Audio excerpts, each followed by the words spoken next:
Thank God you're here. I was beginning to think I'd have to watch tonight's film by myself, which would be a shame, because it's a doozy. Tonight, WVU Film Club presents Before I Know, a short film by Nick Tabidze. Before I Know premiered at Campus Movie Fest in 2017, where it was a campus finalist and a Silver Tripod nominee for cinematography. It went on to make the official selection at the 2018 Cannes Film Festival, making it an international hit, as well as a hit back here in the States. Lead actress Caitlin Burns also deserves a shout out for co-writing with director Nick Tabidze and resonating in the spotlight. Make sure you stay tuned for a word from Nick afterwards. And as usual, we hope you enjoy tonight's show.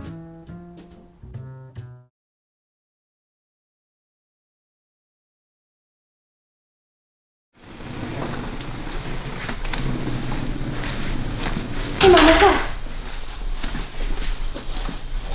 No, I was actually just thinking about calling you. I was gonna see if I could come home in a few weeks, maybe if things don't get too crazy here.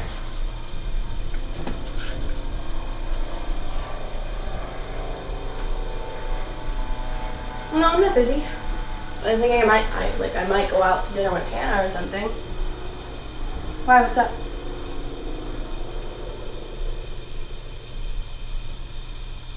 Wait, what?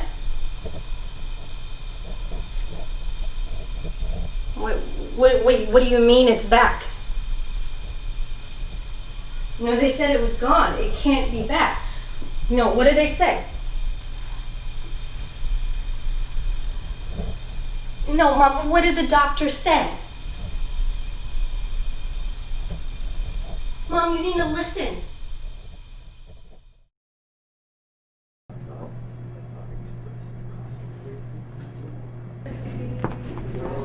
Latte. 3 sugars. Just how you like it. Thanks. So how's your mom been holding up? She's tough. Chemo's been really hard on her, but we've been down this road before. And how are you doing? Well, I've been better. I know this might be hard to hear, but have you thought about getting tested? I had a mammogram, I'm fine. But what about a few years down the road? Have you talked to a doctor about what your chances are? Lauren, this is serious. Don't you want to know? I know what I need to know. I don't want this to ruin my life. But these things are hereditary.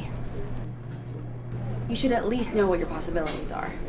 Ignorance isn't always bliss.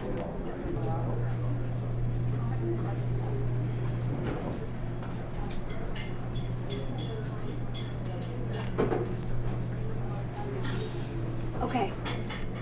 Okay. So the BRCA1 and 2 gene help repair DNA. Now, if there is a mutation, it's likely caused by cancer that runs in the family. So what is your family's medical history with cancer? My grandmother passed away from ovarian cancer, and my mom's currently battling breast cancer. Okay. So this test will allow us to predict the future likelihood of mutation in this gene.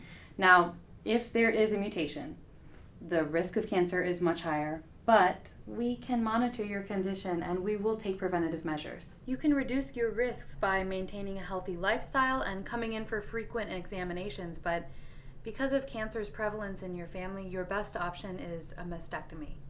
Regardless, I can't guarantee that these options are entirely fail-safe.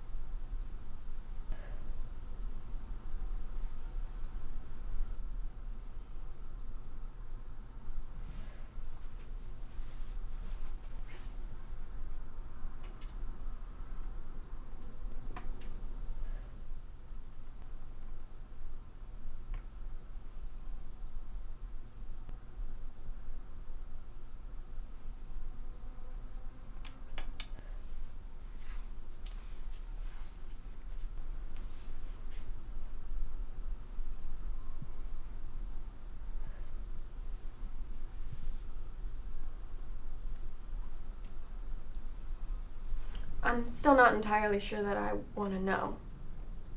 Well, it's important to take control. Lauren, you need to make proactive choices.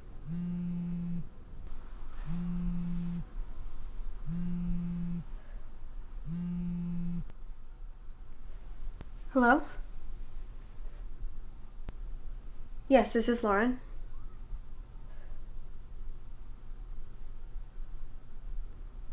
Okay. Okay.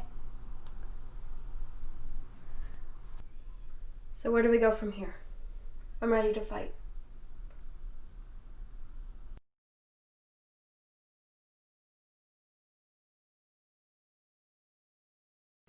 All right. Hey, WVU Film Club, thank you so much for showcasing my film Before I Know. My name is Nick Tabidze. I am the director, cinematographer, editor, and co-writer of the film.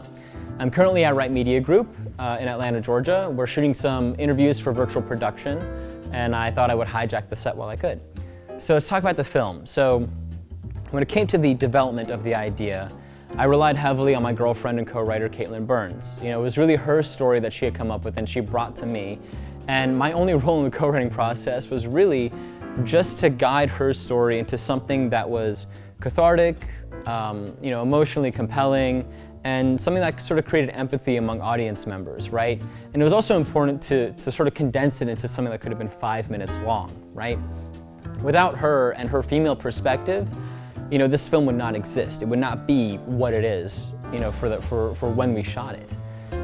When it came down to the cinematography, there was a lot of intention behind some of the shots that went into it. So, if you look at the very beginning of the film and the very end of the film, there are these sort of long, drawn-out shots, right? And I did that because Caitlin has a theatrical background.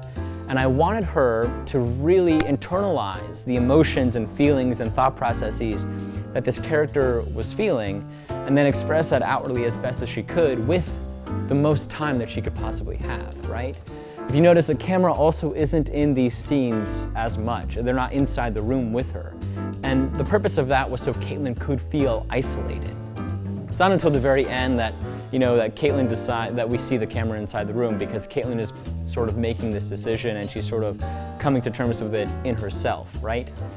When it came to lighting the film, I wanted it to feel very docu-style and very grounded in reality. So there was a lot of natural lighting used. If you notice in the beginning of the film, there's a lot of back key lighting that's sort of going on in Caitlin's room, and that was sort of to create this tension around her and to show that she was going through a sort of tumultuous time.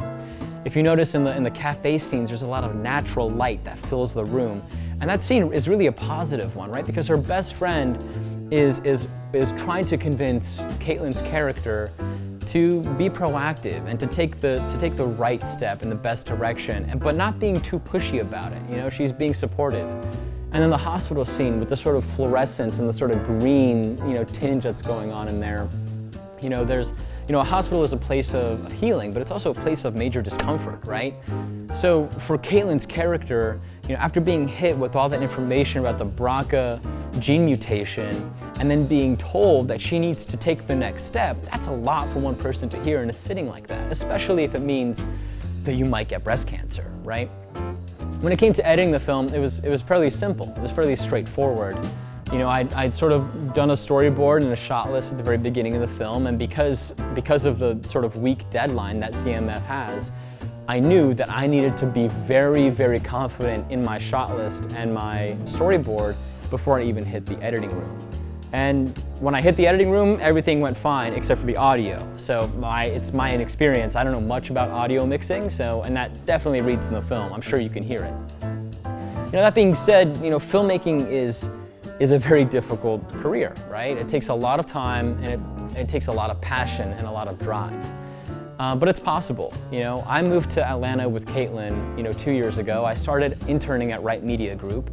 And in a year or two, I've started directing music videos for some of the biggest artists in the country. So really, if you need advice or you need help or you want guidance in this sort of career or this path, don't be afraid to hit me up. My Instagram is @NickTabidze. It's fairly easy. Just shoot me a DM and I will answer any and all of your questions if I have the answers. No one has the exact same path as another person. You'll come to find that out very quickly. But if you work hard and you have passion and drive and you're a self-starter, you'll be fine. You'll make it. So thank you again for supporting West Virginia Film, and thank you for showcasing my film. And I hope to hear from you soon. Thanks.